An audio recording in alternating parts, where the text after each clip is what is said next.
Hi అండి, అందరికీ నమస్కారం. నేను మీ శిరీష.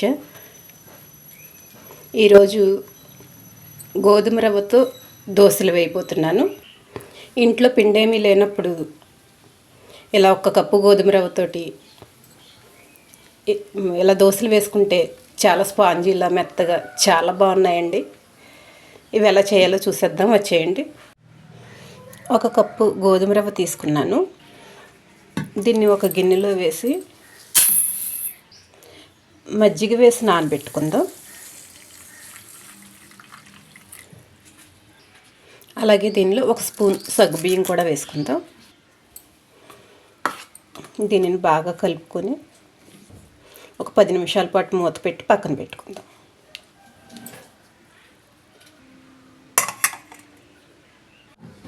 ఇప్పుడు చట్నీ ప్రిపేర్ చేసుకుందాం.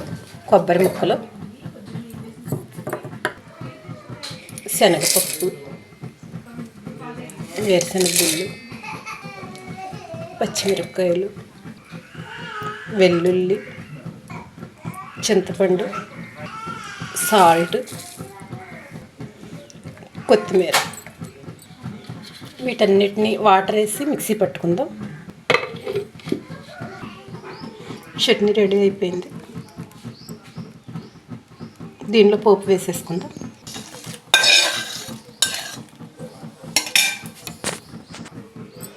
చట్నీ రెడీ అయిపోయింది. 10 నిమిషాలకి గోధుమ రవ్వ చూసారా చక్కగా నానింది.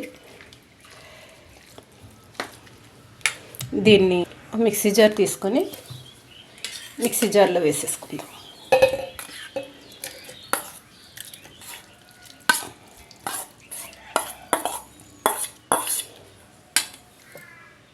కొంచెం వాటర్ యాడ్ చేసుకుందాం.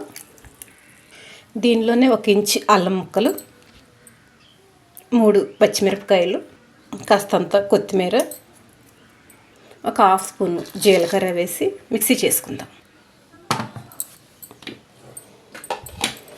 ఇలా మెత్తని పేస్ట్ లాగా చేసుకొని గిన్నెలో వేసేసుకుందాం.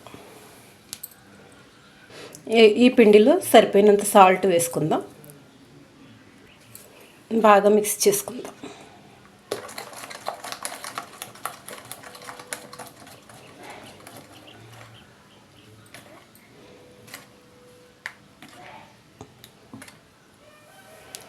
ఇప్పుడు స్టవ్ మీద పాన్ పెట్టుకొని నెయ్యి వేసుకుని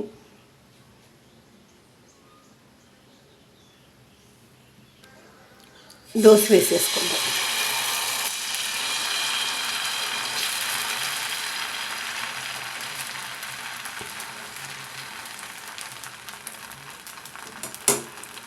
మీడియం మంట మీద సన్నగా కాలనిద్దాం. పైనుంచి కాస్త నెయ్యి వేద్దాం.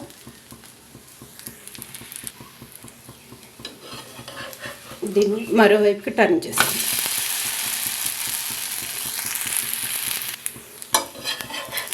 తీసేసుకుందాం. అలాగే మిగిలిన దోశలన్నీ కూడా వేసేసుకుందాం.